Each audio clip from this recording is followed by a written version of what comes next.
This is the story of the one. As a maintenance engineer, he hears things differently.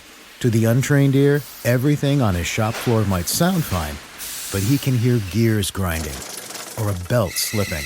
So he steps in to fix the problem at hand before it gets out of hand. And he knows Grainger's got the right product he needs to get the job done, which is music to his ears. Call, click Grainger.com, or just stop by.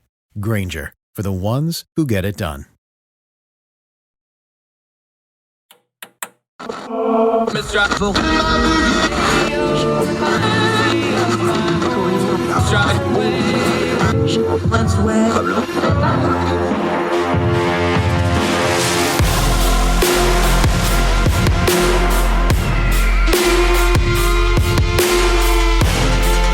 your host, Andrew Donaldson. This is Heard Tell. Welcome back to Heard Tell. Thank you so much for giving us the most precious thing you have, your time, so we continue to do what we always try to do, turn down the noise of the news cycle, get to the information that actually matters to understand the times we live in. I want to start right there with how we always open this program, talking about discerning the times we live in, turning down the noise. I'm guilty of it as anybody else is. The more you watch the news, the more you read the news, the more you intake news. If you have news items on your phone, if you have things happen, had it happen this morning, somebody sent me a link, said, hey, did you see this big blaring news headline? And, talked about it for a minute. The more you consume news, the more you get into the news bubble. It's just human nature. You only have so much bandwidth. It's not a bad thing. It's not it's an accusation. I'm guilty of it. And probably if you're listening to podcasts like this one, you're probably guilty to it to some extent as well. So one of the things to turn the noise down is how bad are things? Because the more and more news you consume, because bad news sells better than good news, all things are terrible. Oh, everything's going to hell in a handbasket. Oh, we're up the creek without a paddle. Country's just falling apart. All the kids are running riot and going to jail and using drugs and just sticking on that TikTok, and that TikTok is poisoning their brains and da-da-da-da-da-da. Certain things happen with age. My dad used to tell me there's no substitute for experience. Maybe this is an experience thing, but I remember the satanic panic in Dungeons and Dragons, and MTV was going to make us all drug addicts, and Dungeons and Dragons was going to make everybody Satanists, and if you rented the wrong kind of movies, we were all going to go to hell, and the country was going to fall apart, and blah, blah, blah, blah, blah. And that was in the 80s and early 90s. And that was before we got the internet. So every generation we kind of do this stuff, but with news media and social media and the symbiosis between those two things, it's gotten really bad the last few years. Can we just take a step back for a second? I'm not saying there isn't massive problems. There are. I'm not saying there's a lot of pain and suffering in the world. There is. I'm not even saying the country's in outstanding perfect shape.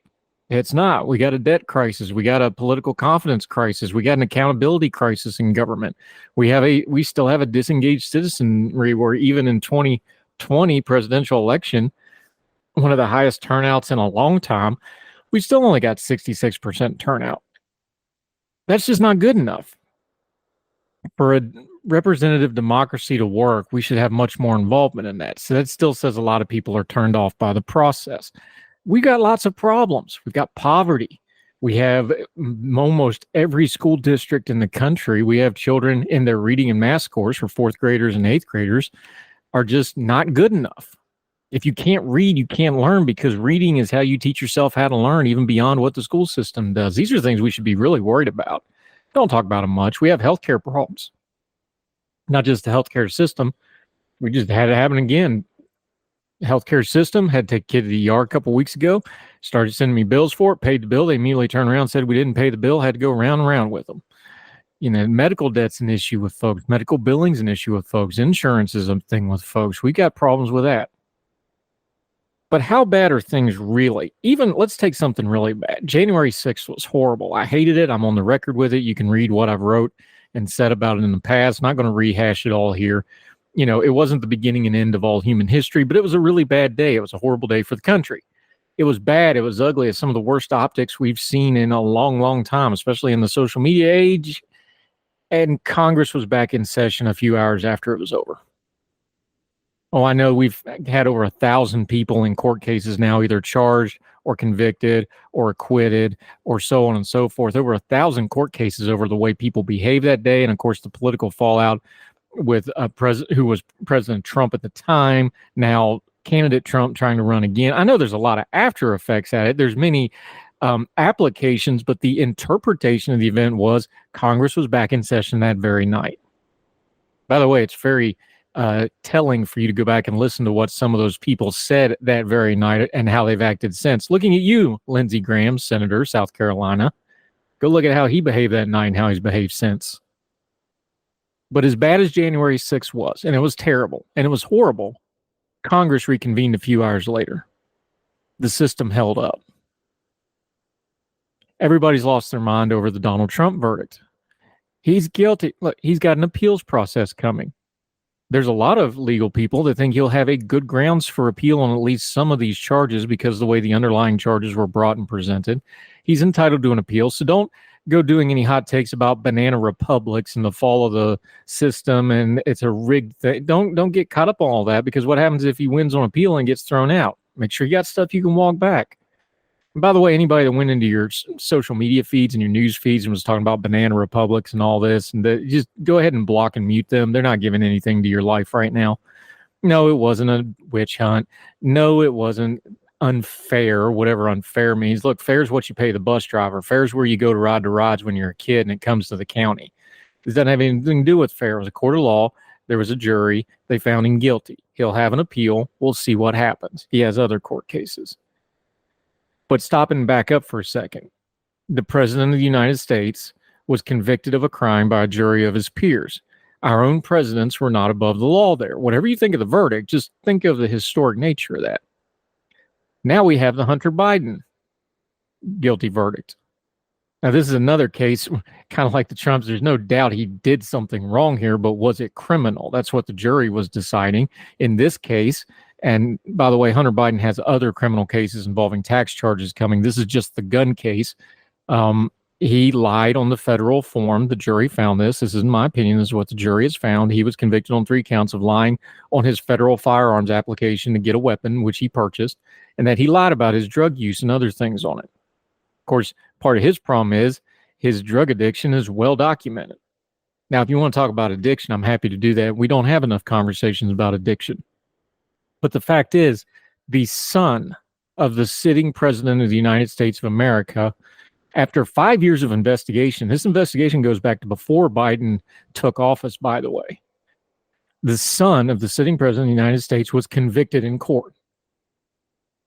Now, just stop and think about that. That doesn't happen a lot in other countries.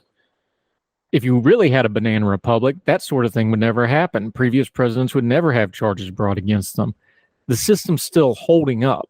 Now, it's creaky. It's got problems. It's got issues. Yes, there's a 2-tiered justice system. Hunter Biden has gotten a lot of slack over his entire life. Donald Trump has gotten a lot of slack over his entire life because they are either themselves or the children of powerful people. That's just the way it works. That's not right, but that's how it is. So don't say that it's completely unfair, because these are 2 individuals that have skirted the system for a very long time. But before we go to doom and gloom, just stop and think for a second. The son of the sitting president of the United States was convicted. A former president was brought to trial and convicted. January 6th, Congress was back in session that evening. We really ought to be more careful with the doom and the gloom and the bad stuff. Because is it as bad as we think? Is it going to be that bad in a year from now, 5 years from now, 20 years from now? Time gives you a chance to kind of change your opinion on things. New information gives you a chance to change your opinion on things. So maybe we shouldn't just go to the doom and gloom and all is lost rhetoric and clickage and memes and nonsense every time something happens in the news cycle that's really big and loud. Because in a year or two, something that big might actually happen. Kind of like the boy that cried wolf. If you're always doing doom and gloom, nobody's really going to want your doom and gloom opinion when the doom and gloom actually shows up. The system's still holding. Let's work on the cracks in the system and the problems in the system and quit acting like the system's the worst thing in the world, because guess what, folks? The system's made up of people. We get the government and the judicial system and the legislative branch and all the rest of it that we deserve in a representative democracy. Decide what kind you want and start working towards that. And let's ease up on the doom and gloom and all is lost, because it ain't, as long as we can still sit around and talk about it and complain about it. Let's just do a little bit better with it. More Herd Tower after this.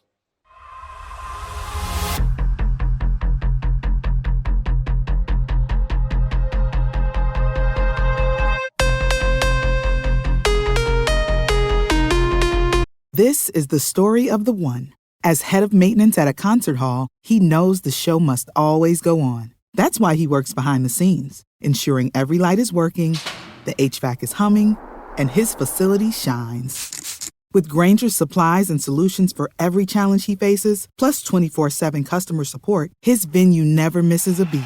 Call quickgrainger.com or just stop by. Grainger, for the ones who get it done. What's the easiest choice you can make? Window instead of middle seat? Picking a vendor who sends a great gift basket? Outsourcing business tasks you hate? What about selling with Shopify? Whether you're selling a little or a lot, Shopify helps you do your thing, however you cha-ching. Shopify is the global commerce platform that helps you sell at every stage of your business. From the launch your online shop stage to the first real-life store stage, all the way to the did we just hit 1 million orders stage. Shopify's there to help you grow. Whether you're selling scented soap or offering outdoor outfits, Shopify helps you sell. Wherever and whatever you're selling, Shopify's got you covered. Sign up for a $1 per month trial period at shopify.com/try. Go to shopify.com/try now to grow your business, no matter what stage you're in. Shopify.com/try.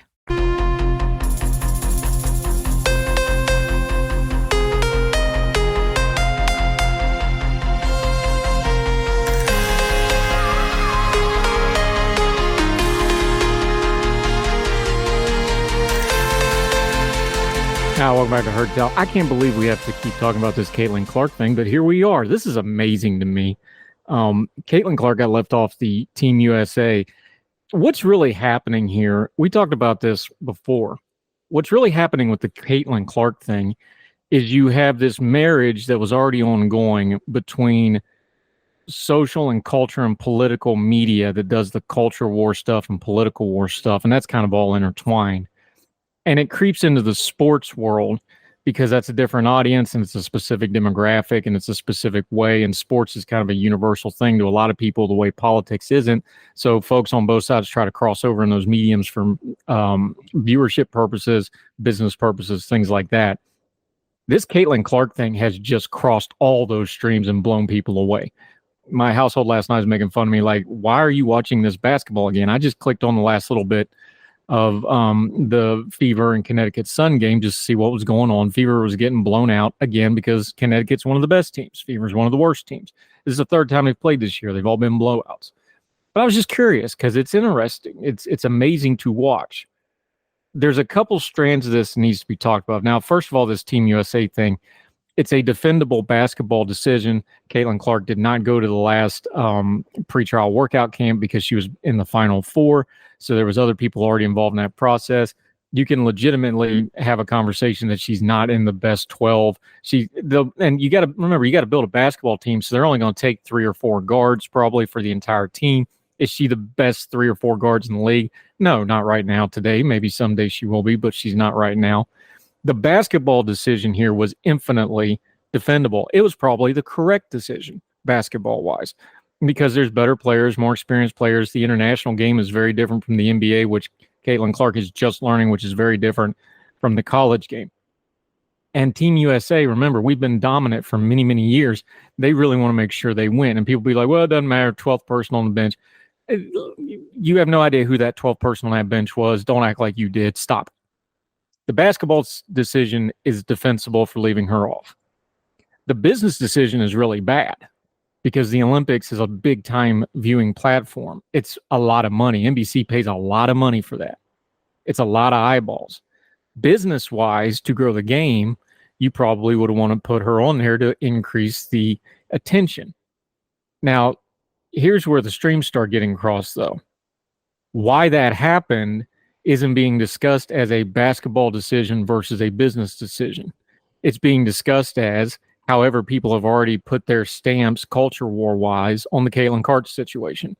So they start putting it on, oh, she's being picked on, or she's being targeted, or she's being singled out. Yeah, new stars in sports leagues get targeted. They get singled out. Go watch some tape of 89, 90, 88 Michael Jordan playing the Pistons and see what they were tackling him. They were beating him up. Rising stars, established stars are going to beat you down. They're going to test you. They're going to push you. By the way, you know who knows this better than anybody? Caitlin Clark. She said it. She's fine with it. She understands it. I'm a star coming in. A lot of hype. I've got to be ready for it. I'm going to be tested. I'm going to be pushed. So people have started putting things like gender issues, race issues, all these things on there. And what you really need to do with that is not just see what they're putting on there. You need to see what they're telling you about themselves. If they're not comfortable with gender issues, it's going to show in how they're talking about the Caitlin Clark situation. If they're not comfortable with racial issues, that's going to come out really quick because people with prejudices just seem to have this need to demand that they show you what their prejudices are when something like this happens. There's all those issues there. There's also the issues of the existing WNBA players. I completely understand where they're coming from. Think about it this way. They've been in that league. They've been working. Now things are changing. They just now got charter travel. They're talking about their pay going up. They're probably going to get more endorsement deals. Things are changing for the better, but there's also a little bit of, hey, we've been here all along doing this, working hard, playing hard, doing all this. We've built this league. Where's our credit? That's understandable. You can't really blame them for that. And yes, some of that gets targeted towards Caitlin Clark. And here's the one I find really interesting, though. How many people seem to have a real problem getting their heads around grown women in a competitive sport acting competitively, acting physically? One thing about watching these WNBA games, and I've watched most of Caitlin Clark's games and a couple of the other ones. My family's making fun of me for it. I've been watching them so much. It's a physical league. It's physical basketball. It's athletic. It's up and down. It's not the league that it was when it first started out. It's not women's basketball of 20, 25 years ago. It's much more athletic. It's very physical, very competitive. People get hot. People get angry. Guess what? If you've watched any NBA or men's college basketball or anything down at the rec league in your neighborhood or even a pickup game, basketball is a competitive sport. You're hot, sweaty, bumping on people, grinding, especially if you're in any kind of a very competitive league. Basketball is physical. It's always been physical. Even in the new age where we shoot a lot of threes, it's still physical. And the women play very physical style basketball. And it's very apparent that people are very uncomfortable about this. They don't like hard fouls. They don't like attitude. They don't like an enforcer sending a message. Look, when I played basketball in high school a million years ago, it was still old school. Like, you didn't give anybody a free layup. Somebody had a layup and they were there, you tried to take them down. It was old school back then still. And I'm not that old. I'm only 44. I hear John Gattuso over here like, don't you give anybody a free layup. You hit them. Make sure they know. Make sure they miss the shot if you foul them, but foul them. Don't give them free anything. The women's game has evolved to where it's physical and competitive. And it seems to really bother people. They can't get their head around that. Now, that doesn't tell me anything about the NBA other than the quality of competition is going up because, especially in America, for 20, 25, 30 years now, we have, as a society and culture, spent a lot of time, money, and energy encouraging women's athletics on all levels. And now we're reaping the fruit of that with some really amazing athletes. But those athletes are competitive and physical. And yet some people still don't seem to be okay with them being physical and competitive. That's where you just need to get over it. They're grown women. Let them push and shove a little bit. Let them fight if they want to fight. Let them be competitive. That's what makes the game good. And if you actually care about women's basketball, women's sports in general, and the WNBA in particular, and you want the sport to grow, the more competitive it is, that's the better viewing product. Because the one thing these people are right about, some of the business argument of this is a business.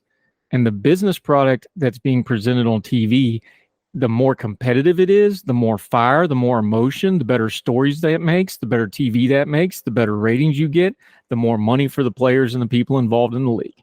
It's that simple.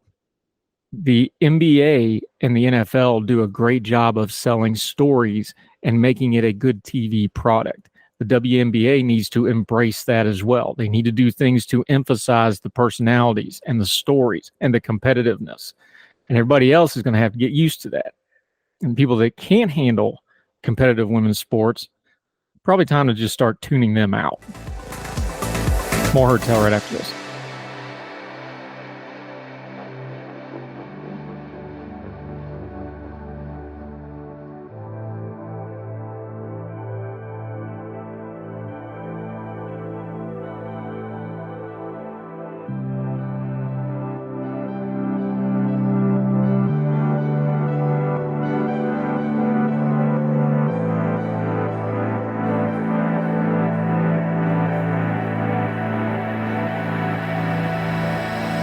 Welcome back to Hurt Tell. I just read a piece by Amelia Nicely, who's a wonderful reporter in the state of West Virginia for West Virginia Watch. She's as good a reporter as you'll find anywhere. If you don't follow her, Amelia Nicely on the Twitter. West Virginia Watch is an outstanding outlet. She was writing about education outcomes as child poverty increases and the data in the state of West Virginia. If you're not familiar by now, I'm West Virginian. I just can't help but focus on my home state and what's going on. But I want to use this to explain something about how I view the world, because every so often somebody gets after me about this or that or the other politically.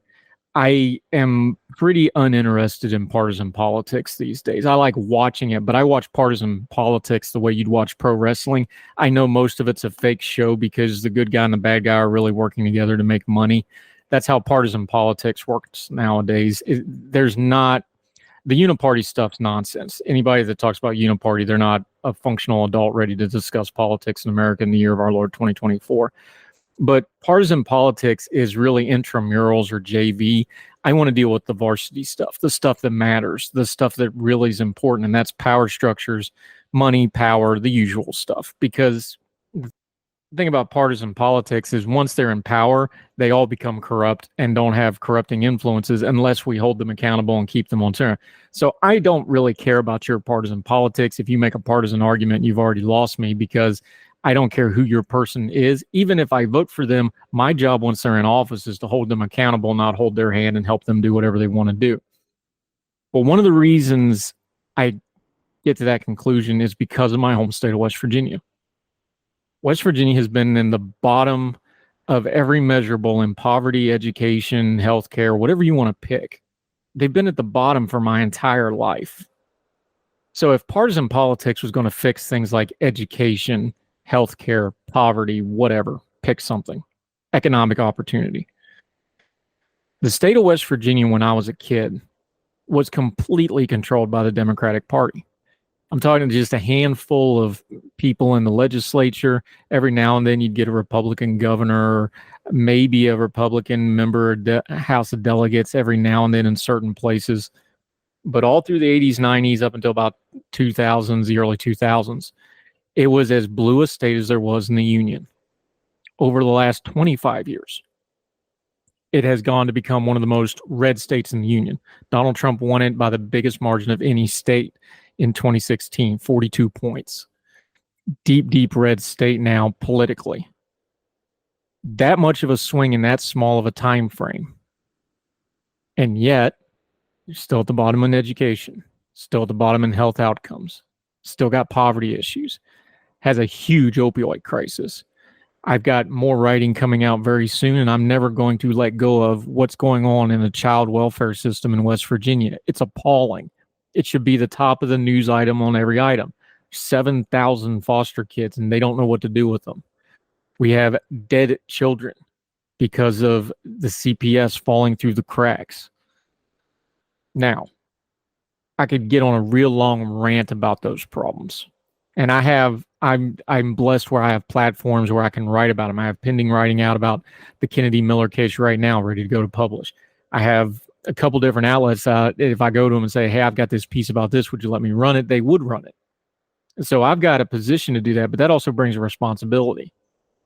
If I pretended like partisan politics was going to save Kennedy Miller's life, or was going to fix the atrocious reading and math scores that fourth graders and eighth graders have in a state that my parents spent their entire careers being educators in, that I was educated in, that one of my children was educated in, that one of my children goes to college in now.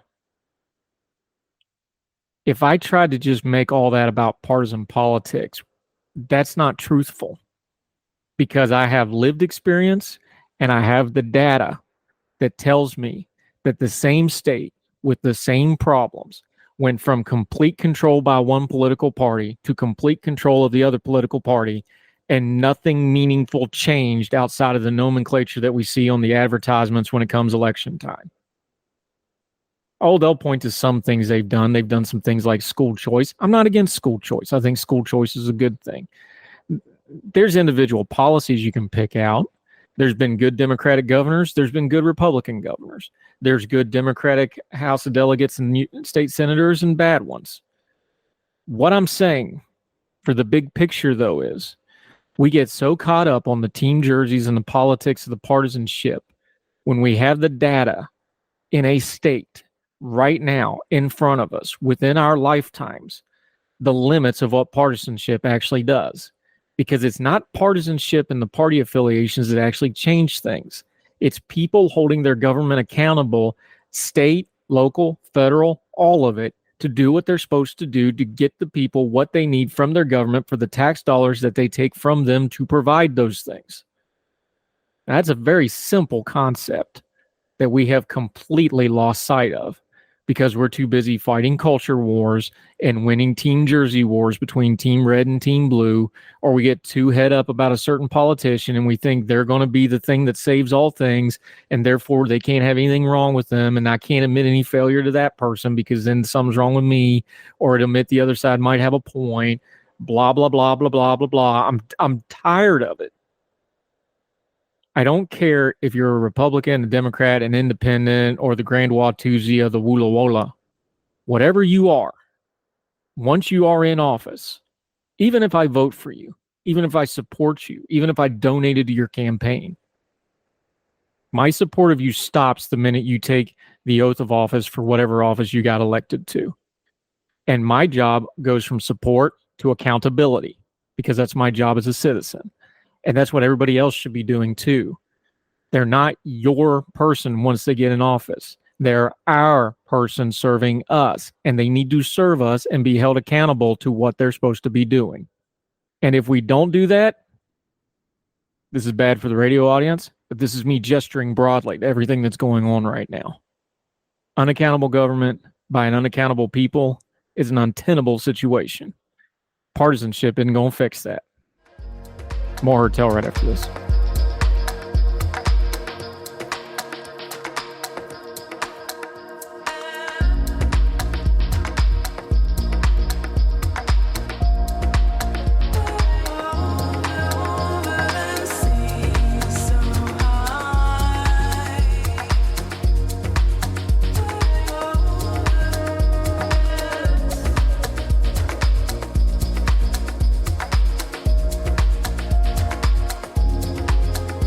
Welcome back to Hertel. I wrote a piece about misinformation. Got some pushback. Let's talk about it. I hate the term misinformation these days. Everybody's using it, but everybody uses it to just mean whatever they want it to mean. Here's the core issue of what I was trying to get at, and what I think is, there's been some other people pointed this out as well. The problem with misinformation, the term, is that it has a very specific meaning, a very self-evident meaning. The problem with misinformation, the business model, the buzzword, the thing that folks have decided need to be a part of the nomenclature of the times we live in, is that it's a self-defeating thing. I use the terminology, it's a self-fulfilling prophecy. And I explained it this way. When you take something and label it as misinformation, yeah, you're calling it misinformation, but there's no way for you to run a news story on misinformation without explaining the misinformation. I remember when I was doing a volunteer firefighter way back in the day before 9/11 happened, we had some free time on our hands and we were bored. They taught us a very important lesson where you'd go in the fire tire and there'd be a fire with a certain kind of material, usually mixed with some straw or something. And the lesson was, if you just go up and just hit it as hard as you can with a pressurized water hose, you don't put the fire out. You actually end up spreading it all around you because you hit it directly. And then they teach you about, indirect heat and oxygen flow and things like this, and how to put a fire out various different ways. That if you just walk up, hit it with a high pressure hose, all you did was blow up the fire. It blows all the way around, and because it's an enclosed room, it literally goes over your head, behind you, and all of a sudden you're surrounded by fire, and it's your own fault. I think about that when I think about these people talking about misinformation, and there's a couple different layers to this. There's the fact checkers. Remember those guys? They fact check things, and we write think pieces about things. I'm guilty of that too. I do it. I even wrote a piece once called we call them, among writers and editors, we actually call them, somebody said something on the internet pieces. Well, somebody said something, let's write a think piece about it, right? Misinformation, this is where we're at, because the news media, and I don't want to just pick on the news media needs symbiosis with social media to function right now.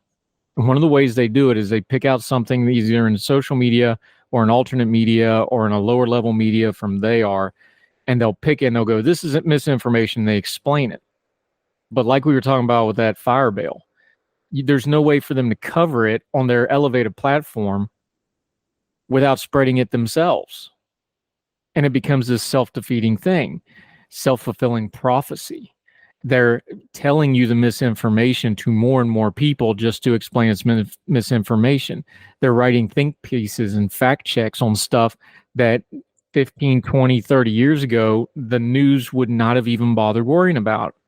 See, some things need to just be pointed and laughed at and ignored or mocked relentlessly. And the news media isn't built for mocking and pointing and laughing. That's what satire is for. That's what comedy's for. Although we have comedy and satire news shows now. News media is not equipped for that.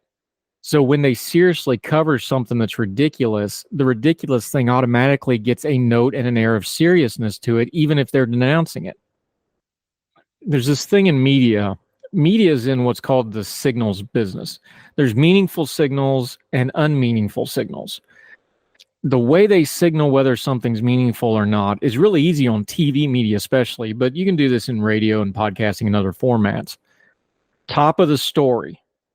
Top of the program, big graphics. You may have a special graphic just for the event that tells you this is important. It's a meaningful signal. They're not saying this is important.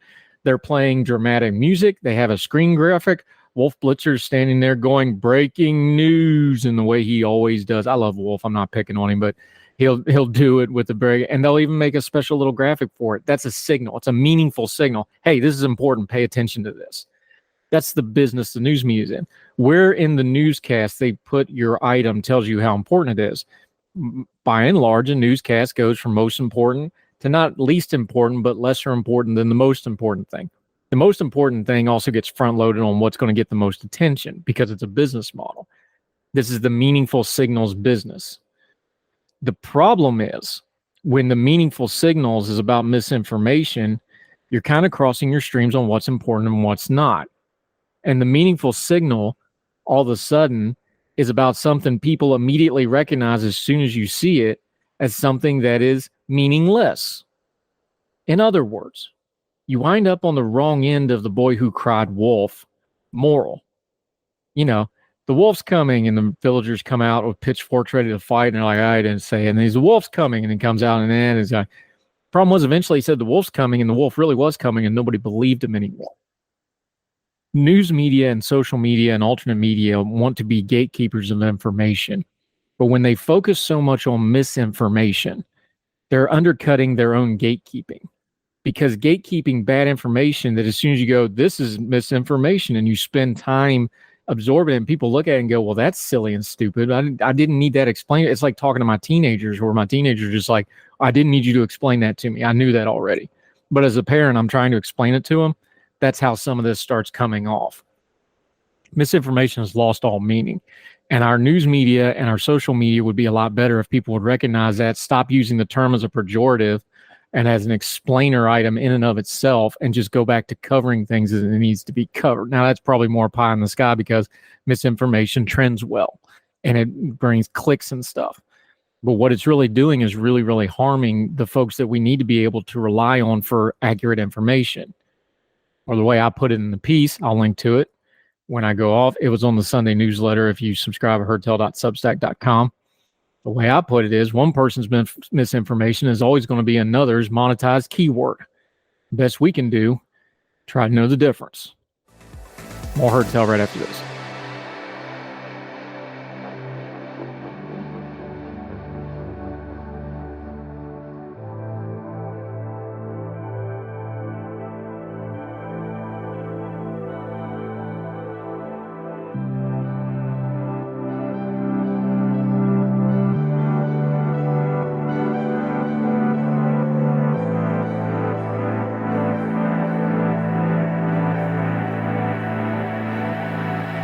Welcome back to Herd Tell. Let's end on a good note. This was kind of heavy stuff today. We've been talking about West Virginia. Let's stick with West Virginia because it's my show.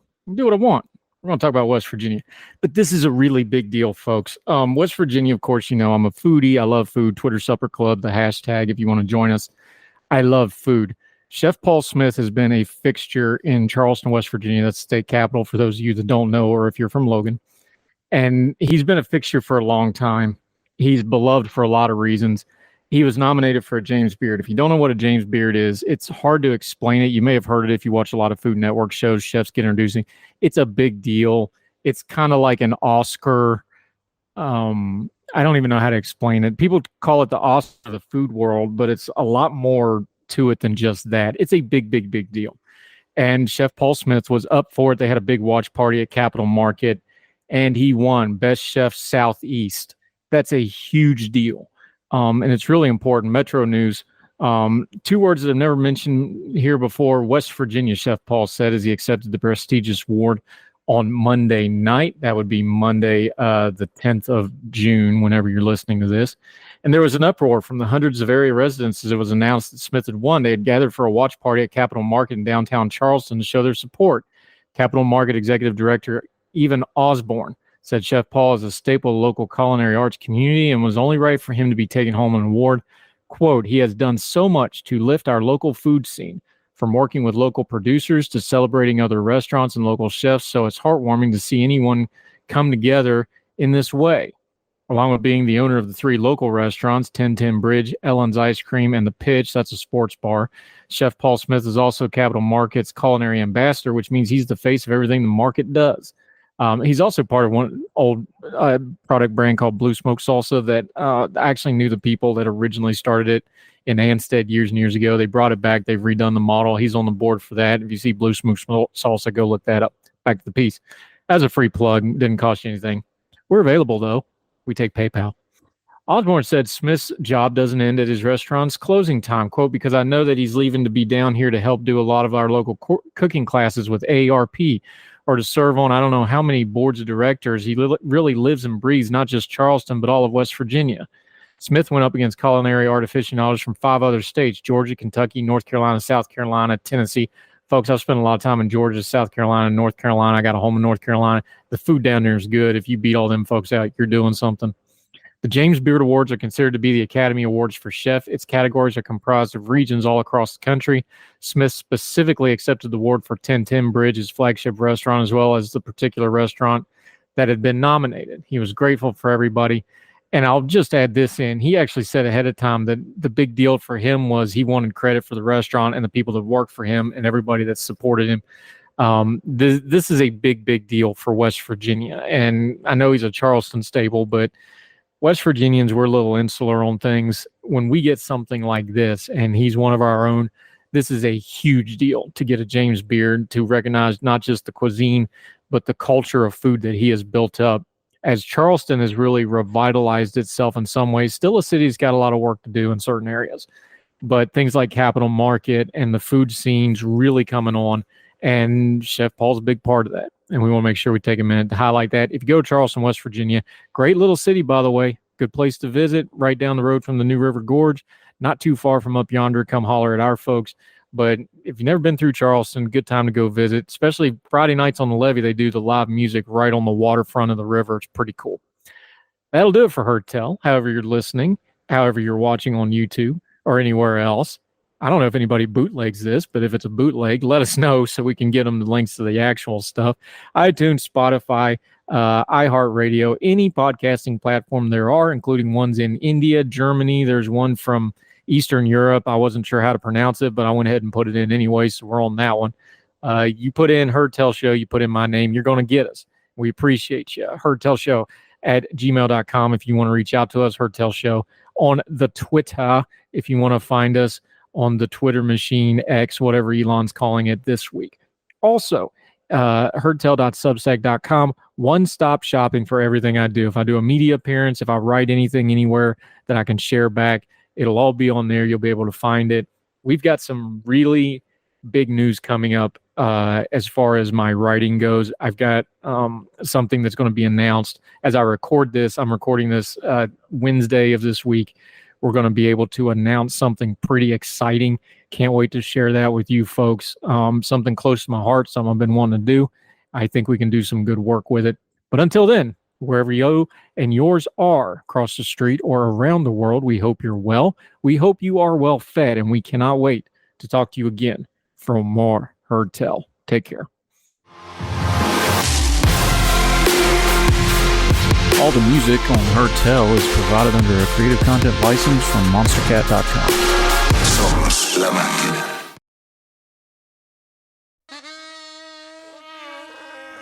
That's the sound of your current hype level at the gas pump. But brace yourself for something fuel nominal, because Unleaded 88 is about to take the hype to a whole new level. Unleaded 88 is cheaper, cleaner, and greener than regular unleaded. Plus, it's homegrown, making Unleaded 88 the clear choice at the pump and totally worth the hype. So pump it up with Unleaded 88, brought to you by Iowa Corn. This is the story of the one. As head of maintenance at a concert hall, he knows the show must always go on. That's why he works behind the scenes, ensuring every light is working, the HVAC is humming, and his facility shines.